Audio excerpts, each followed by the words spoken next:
আমাকে negative marking কথা চিন্তা না করে আমাকে ম্যাক্সিমাম কোশ্চেন অ্যাটেন্ড করতে হবে। এইভাবে আমি প্রথমেই ভাগ করে করে টাইম লিখে দিয়েছিলাম যে এত তারিখ থেকে এত তারিখের মধ্যে আমি এতটা পড়বো ফার্স্ট রিভিশনের টাইমে, আর এটা মেবি সেকেন্ড বা থার্ড রিভিশনের টাইমে।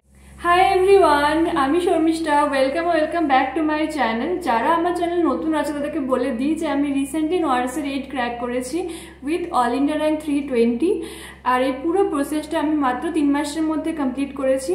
তো এই রিলেটেড আমার নর্সের জার্নি, আমার বুক লিস্ট, তার সাথে অনলাইন রিসোর্সেস কী কী ইউজ করেছি, এগুলো নিয়ে 3টে ভিডিও অলরেডি আমার চ্যানেলে আপলোডেড। তোমরা সেগুলো চাইলে অবশ্যই দেখে নিতে পারো। তো আজকের ভিডিওটা আমার পড়াশোনার যে স্ট্র্যাটেজি সেগুলোকে নিয়ে আলোচনা করব। তো এগুলো আমি কিছু পয়েন্টের মাধ্যমে ডিসক্রাইব করব। তো স্টে টিউন আর পুরো ভিডিওটা দেখতে থাকো। আজকের এই ভিডিওটা কমপ্লিট দেখতে তোমাদের নিশ্চয়ই কিছু না কিছু হেল্প হবে।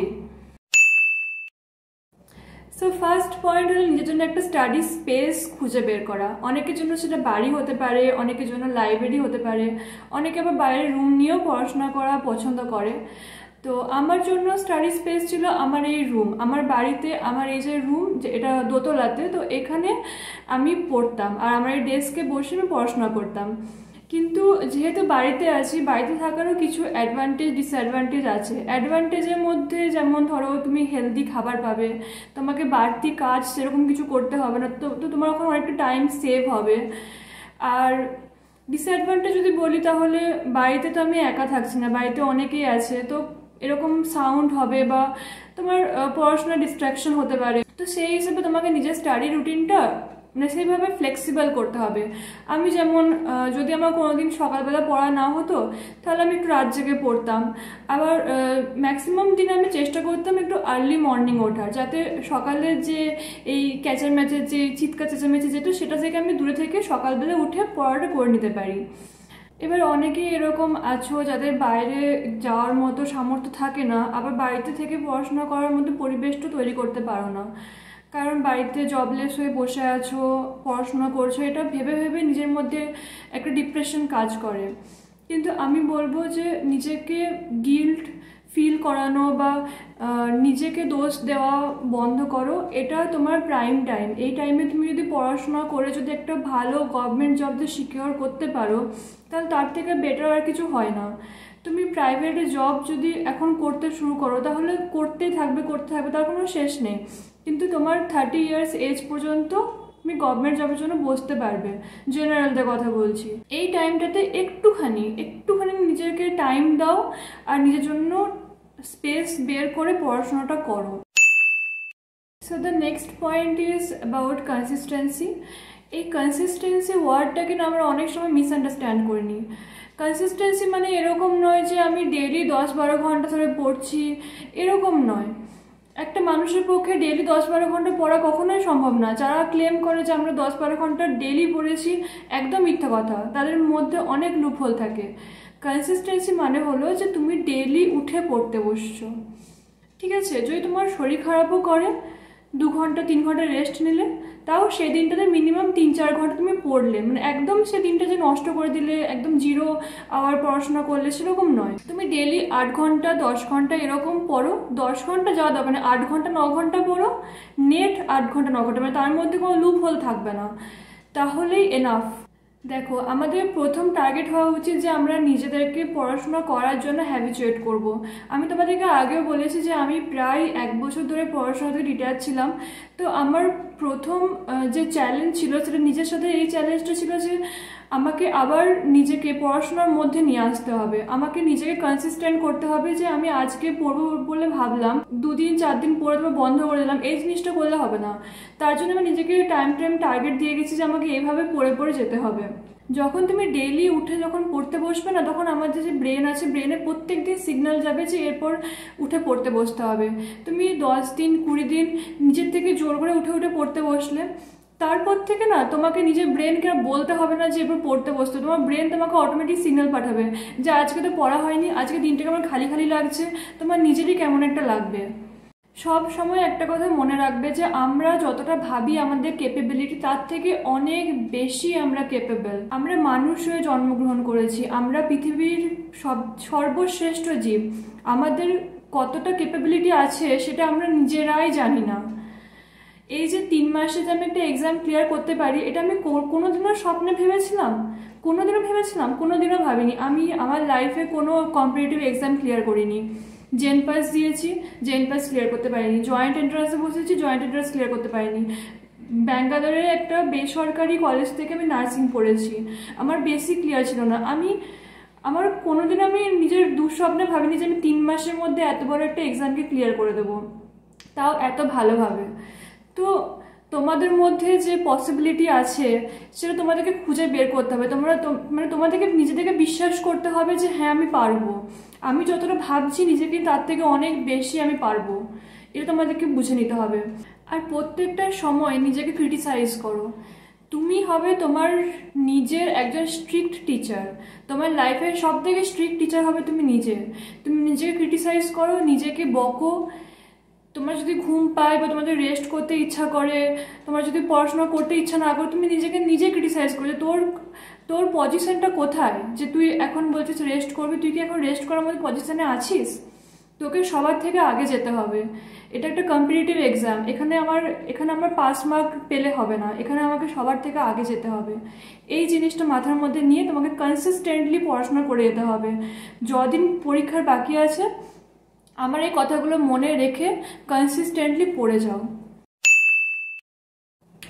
So the third point is about resources. আমি কী কী রিসোর্স ইউজ করেছি সেগুলো আমি আগেই তোমাদেরকে ভিডিও করে বলে দিয়েছি। এখানে আমি এটুকুই বলতে চাই যে অনেকে হয়তো কোচিং করছো, অনেকে হয়তো নিজের নোটস পড়ছো, বা অনেকে বই দেখে পড়ছো। তো যে কোনো রিসোর্সই ইউজ করছো, be faithful to a resource. মানে তোমাকে নিজেকে যা কিছু আছে সেগুলোর উপর তোমাকে ভরসা রাখতে হবে, ঠিক আছে? মানে তুমি যদি নিজের কন্টেন্টের উপর থেকে ভরসাটা হারিয়ে ফেলো না, তাহলে তোমার ইচ্ছা করবে না যে আমি নিজের কন্টেন্টগুলোকে বারবার রিভিশন করি। এটা যেন না হয়, তোমাকে নিজের কন্টেন্টগুলোকে বারবার রিভিশন করতে হবে। তোমার কন্টেন্ট যেন সাফিসিয়েন্ট হয় আর যেন লিমিটেড হয়। এরকম নয় যে তুমি কোনো একটা জিনিস তুলে নিলে সেখান থেকে পড়ে যাচ্ছ, না, এরকম যেন না হয়। তোমাকে লিমিটেড পড়তে হবে, আর তোমাকে বুঝতে হবে যে নর্সের তোমার কাছ থেকে কী চায়। তুমি অ্যাপ্লাই করছো নার্সিং অফিসার পদের জন্য, তো এইমস তোমার কাছে কি কি আশা করে, যে তোমার কি নলেজ থাকা উচিত সেটা তোমাকে বুঝতে হবে, যে একটা নার্সিং অফিসারে কি কি জানা উচিত। তো সেই হিসেবে তোমাকে নিজের কন্টেন্টটাকে চুজ করতে হবে। যখন তুমি কিছু একটা পড়ছো তোমাকে বুঝতে হবে যে কোনটা তোমার জন্য ইম্পর্টেন্ট। অ্যানাটমি ফিজিওলজি তুমি হয়তো অনেক পড়ে যাচ্ছ, কিন্তু তোমাকে কিন্তু অত জিজ্ঞাসা করবে না, তোমার জাস্ট বেসিকটা ক্লিয়ার রাখতে হবে। তারপরে তুমি তোমার জন্য যেগুলো ইম্পর্টেন্ট, নার্সিং ম্যানেজমেন্ট, ঠিক আছে, যেগুলো তোমাকে হ্যান্ডেল করতে হবে সেগুলো তোমাকে পড়ে নিতে হবে। এরপর ফোর্থ পয়েন্ট হলো রিভিশন। আমাকে একজন কমেন্টেও লিখেছে যে দিদি আমি আজকে পড়ছি কালকে ভুলে যাচ্ছি, এটা আমি কিভাবে সলভ করব? তো এটার একটাই উপায় যে তোমাকে রিভিশন করতে হবে। দেখো এই জিনিসটা না সবার সাথে হয়, এমনকি আমি যেদিন এক্সাম দিতে যাচ্ছি তার আগের দিনও আমার এটা মনে হয়েছে যে আমি যা পড়েছি তাই হয়তো ভুলে গেছি, কিন্তু পরীক্ষা দিতে গিয়ে সেখানে গিয়ে না তোমার সব মনে পড়ে যাবে। তুমি যখন দেখবে একটা কোশ্চেন তার সাথে তার কিছু আনসার, তখন অটোমেটিক তোমার যদি পড়া থাকে, একটা কন্টেন্টকে 2-3 বার যদি পড়া থাকে, তোমার অটোমেটিক সেটা মনে পড়ে যাবে যে এটা আমি কোথাও তো দেখেছি। অনেকে এরকম বলতেই পারে যে তুমি থিওরিটা 1-2 বার পড়ো, তারপরে এমসিকিউ কন্টিনিউ প্র্যাকটিস করে যাও, কিন্তু আমার ক্ষেত্রে ওটা কাজ করেনি। আমি থিওরিটাকে অনেকবার পড়েছি। আমি আগে ভিডিও তোমাদেরকে বলেছি যে আমি টার্গেট হয় বইটাকে আমি 4বার রিভিশন করেছি 3 মাসের মধ্যে। তার মধ্যে 2বার ভালোভাবে পড়েছি, 2বার কুইক রিভিশন ছিল। তো রিভিশন হচ্ছে যে খুবই ইম্পর্টেন্ট। তুমি 10টা বই তুলে নিলে 10টা বই থেকে পড়ে যাচ্ছ, তোমার কিন্তু কোনো লাভ হবে না। তার থেকে তুমি একটা বইকে যদি 10বার পড়ো, তুমি প্রত্যেকবার নতুন নতুন জিনিস শিখতে পারবে। প্রত্যেকবার তুমি যতবার বইটা পড়বে ততবার তুমি নতুন নতুন ইনফরমেশন পাবে, প্রত্যেক লাইন থেকে ইনফরমেশন পাবে। আমি যখন প্রথমবার টার্গেট হাই পড়া শুরু করি তখন আমি অনেক জিনিস বুঝতে পারতাম না, অনেক টার্ম আমার মাথার ওপর দিয়ে যেত। প্রথমবার পড়ে আমি হয়তো 60-70% এরকম কম মানে বুঝতে পেরেছিলাম বইটার, ঠিক আছে। সেকেন্ডবার যখন কুইক রিভিশন করি তখন আমি অতটা কিছু বুঝতে পারিনি, কিন্তু থার্ডবার যখন আমি পুরো ব্রড রিভিশন করি তখন প্রায় 90-95% আমি বুঝে গেছিলাম যে আমি অনেক জায়গাতে গ্যাপ দিতে গেছি। আমি তো মানে বুঝতেই পারিনি যে এত কিছু ছিল বইটার মধ্যে, প্রথমবারে আমি এত কিছু ধরতেই পারিনি। তারপর যখন 4th টাইম যখন রিভিশন করলাম তখন মোটামুটি সব কিছু ক্লিয়ার আমার কাছে। থিওরি রিভিশন করার সঙ্গে সঙ্গে এমসিকিউ প্র্যাকটিস করা কিন্তু খুবই ইম্পর্টেন্ট, কারণ এমসিকিউ প্র্যাকটিস না করলে আমরা বুঝতে পারবো না যে আমরা যে থিওরিটা পড়লাম সেটা কিভাবে অ্যাপ্লাই হচ্ছে বা সেখান থেকে কীরকম কোশ্চেন আসতে পারে। তো কোশ্চেন প্র্যাকটিসটা খুবই ইম্পর্টেন্ট। আমি টার্গেট হাই, পিয়া যাদব এই দুটো বই থেকে আমি কোশ্চেন প্র্যাকটিস করেছি। আর আমি যখন থিওরি পড়তাম তখন আমি কন্টিনিউ থিওরি পড়তাম। এটা আমি ফার্স্ট ফেজের কথা বলছি।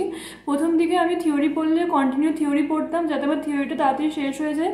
তারপর কোশ্চেন প্র্যাকটিস করা শুরু করলে তখন আমি কন্টিনিউ কোশ্চেন প্র্যাকটিসই করতাম। এইভাবে আমি মানে পাতার পর পাতা আর কি কমপ্লিট করে করে গেছি। সো এবার নেক্সট পয়েন্ট হলো টেস্ট সিরিজ। আমি কি টেস্ট সিরিজ নিয়েছিলাম সেটা তোমাদেরকে আগেই বলেছি। টেস্ট সিরিজ করা কিন্তু খুবই ইম্পর্টেন্ট, নাহলে তুমি নিজে কোথায় স্ট্যান্ড করছো সেটা তুমি বুঝতে পারবে না। এবার প্রথম কিন্তু আমার টেস্ট সিরিজের র্যাঙ্ক খুবই খারাপ আসতো, তার জন্য আমি করতামও না, সেটা তোমাদেরকে আগেই আমি শেয়ার করেছি।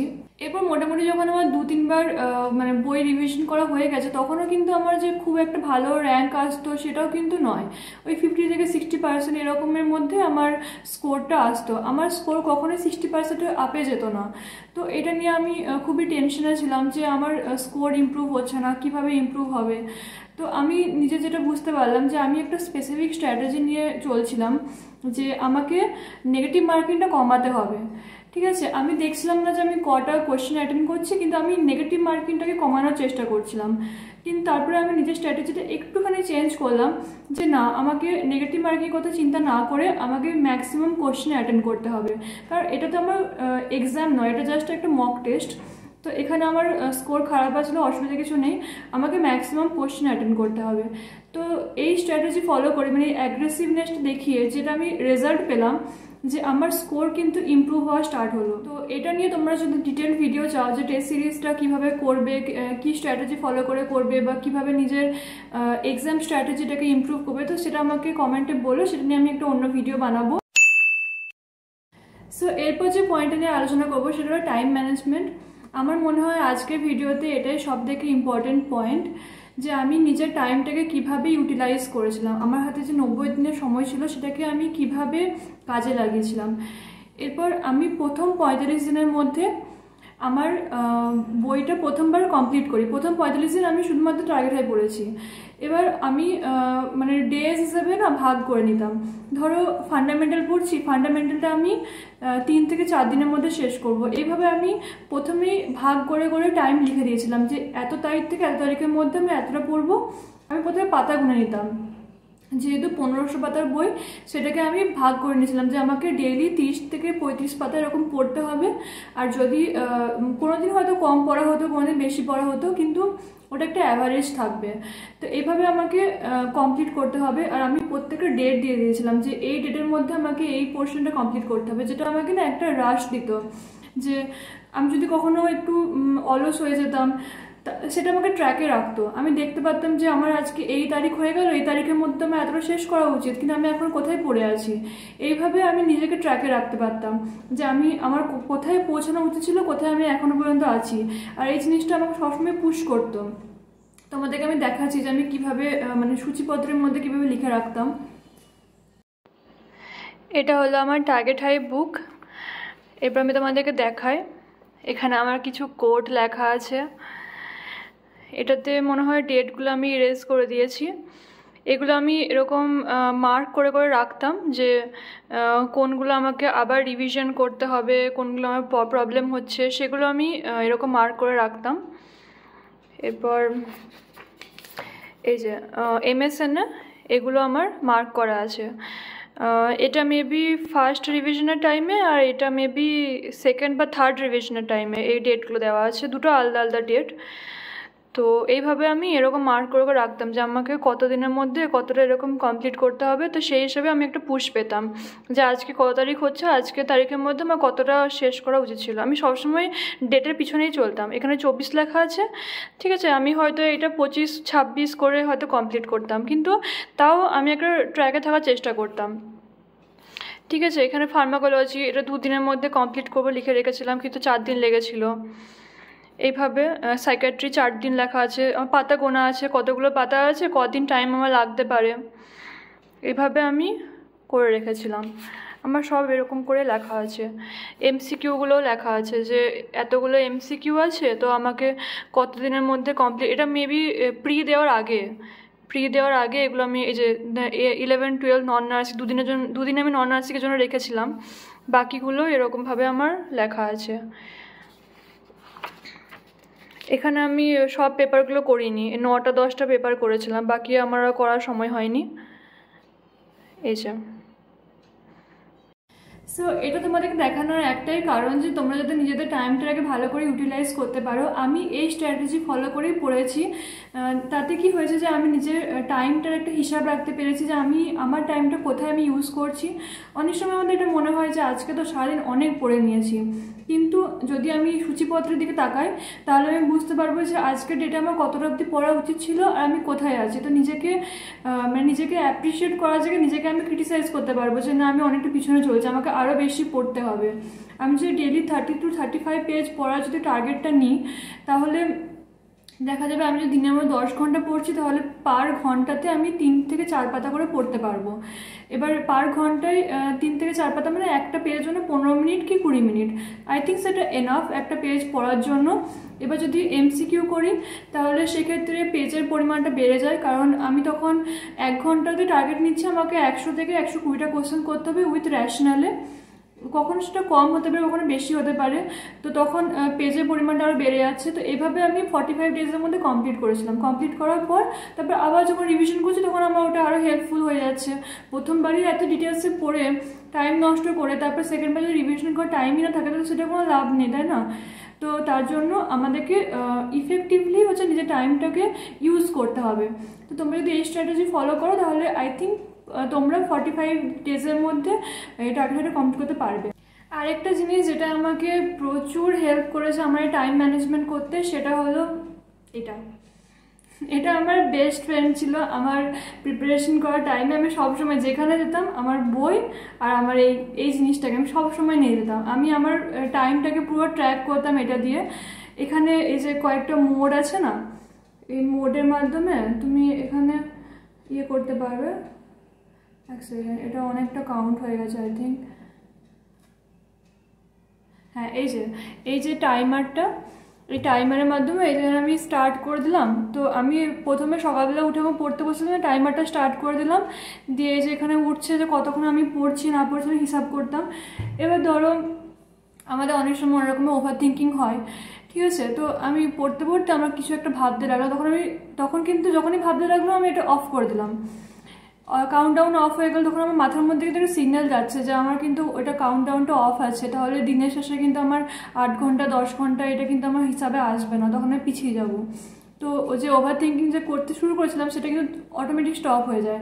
আবার এই কাউন্টডাউন স্টার্ট করে আমি পড়তে শুরু করে দিই।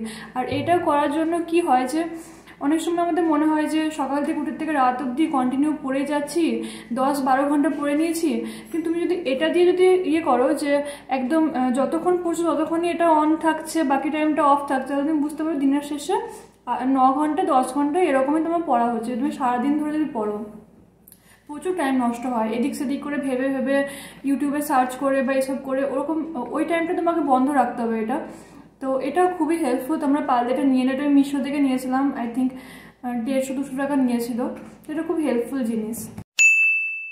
এবার যে পয়েন্টটার কথা আলোচনা করবো সেটা হলো সোশ্যাল মিডিয়া অ্যান্ড ইউটিউব। তো সোশ্যাল মিডিয়া তোমাকে ছাড়তে হবে, কিছু করার নেই।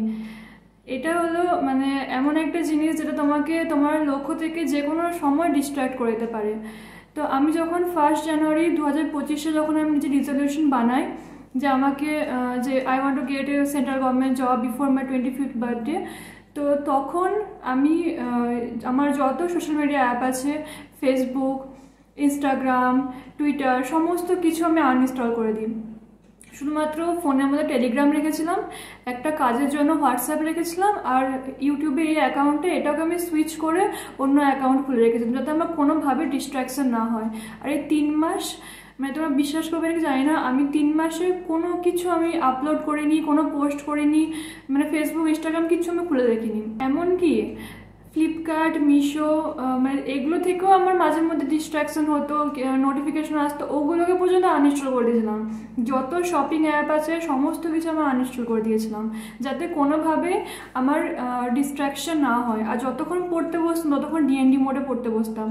আমি তো এমনি বাড়িতে আছি, আমাকে কল তো কেউ করবে না, তাহলে শুধু শুধু ফোনটাকে অন রেখে কী লাভ।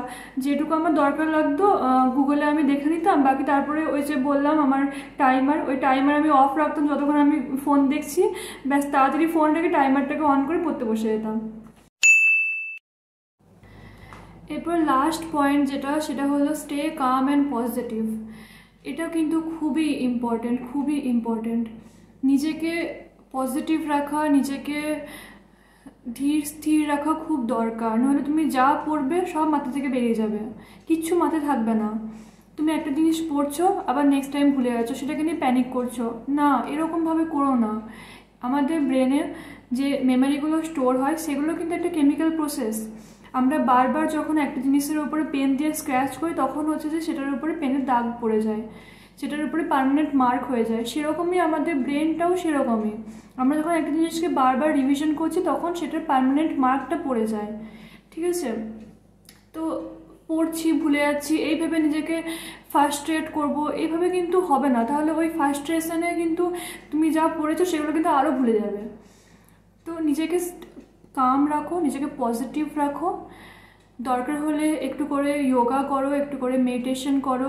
আমি যেমন গোপাল সেবা করে আমার নিজের মন ভালো থাকতো, তো সেভাবে আমি করতাম। তো যেভাবে তোমার মনে হয়। আর মোস্ট ইম্পর্টেন্টলি পজিটিভ মানুষজনের আশেপাশে থাকো। যারা তোমাকে নেগেটিভ করার চেষ্টা করছে বা ডিমোটিভেট করার চেষ্টা করছে, তাদের আশেপাশে থাকার কোনো দরকার নেই, তাদের সঙ্গে এক্সট্রা কোনো কথা বলার দরকার নেই। তারা যা বলছে শুনে নাও, ব্যাস। তাদেরকে কোনো রিপ্লাই করার বা তাদের সঙ্গে মানে তর্ক বিতর্কে যাওয়ার কোনো দরকার নেই। নিজেকে নেগেটিভ পরিবেশ থেকে দূরে রাখো যতদিন না তোমার ক্লিয়ার হচ্ছে। আরেকটা জিনিস, যে আমার ফার্স্ট টাইমে ক্লিয়ার হয়ে গেছে, এত কম টাইমে ক্লিয়ার হয়ে গেছে মানে তোমাদেরও যে হয়ে যাবে সেটা কিন্তু নয়। এটা কিন্তু খুবই টাফ একটা এক্সাম। নার্সিং ফিল্ডে নরসেট হচ্ছে যে মোস্ট টাফ এক্সাম। তো এটার জন্য টাইম লাগবে, যার যখন হওয়ার হবে তখনই হবে। এই এক্সামটা ক্লিয়ার করার আগে আমি কিন্তু অনেক এক্সাম দিয়েছি, অনেক ফিল্ডে অ্যাব্রড যাওয়ার চেষ্টা করেছি, কিন্তু কোনো কিছুতে কিন্তু আমি সাকসেস পাইনি। তো অনেক জায়গায় ফেলিওর দেখে তবে আমি এখানে সাকসেস পেয়েছি। তো তোমরা নিজেদেরকে মোটিভেট রাখো। যদি একবারে না ক্লিয়ার হচ্ছে তো দুবার তিনবার দাও। হতে পারে যখন তুমি নিজেকে পুশ করা স্টপ করেছো হয়তো তারপরে তুমি সাকসেস পেতে, হয়তো তুমি আজকে প্রিপারেশন করা স্টপ করছো, এক মাস পরে হয়তো তুমি সাকসেস পেয়ে যেতে। তো কেন স্টপ করবে? তুমি যদি ফাইন্যান্সিয়াল প্রবলেম তোমার হচ্ছে, তোমাকে যদি প্রাইভেটে জব করতেই হবে তো করো, তার সঙ্গে সঙ্গে প্রিপারেশন করো। এরকম অনেকজনকে আমি দেখেছি যারা প্রাইভেটে জব করতে করতে প্রিপারেশন করে ক্লিয়ার করেছে। নিজের ডিটারমিনেশনটাকে ক্লিয়ার রাখো, যে কোনোভাবেই নিজেকে নেগেটিভ করা যাবে না, পজিটিভলি এই পজিটিভ স্ট্র্যাটেজির সঙ্গে এগিয়ে যাও। তো আমার আজকের এই ভিডিওটা যদি তোমাদের একটুখানিও হেল্পফুল বলে মনে হয় তাহলে প্লিজ আমার ভিডিওটি লাইক করে দিও, আমার চ্যানেলটি সাবস্ক্রাইব করে দিও। আর তোমাদের যদি কোনো রকমের কোনো ডাউট থেকে থাকে তাহলে সেটা কমেন্ট বক্সে আমাকে জানাতে ভুলো না। এর পরের ভিডিওগুলো আমার আসবে টাইম টেবিলের ওপর আর এক্সাম স্ট্র্যাটেজি, আর তোমাদের যা যা কিছু কোয়েরি ছিল সেগুলো আমি সমস্ত কিছু দেখেছি, তো সেগুলোর ওপরে ভিডিও আসবে। আজকের মতো এইটুকুই, টাটা।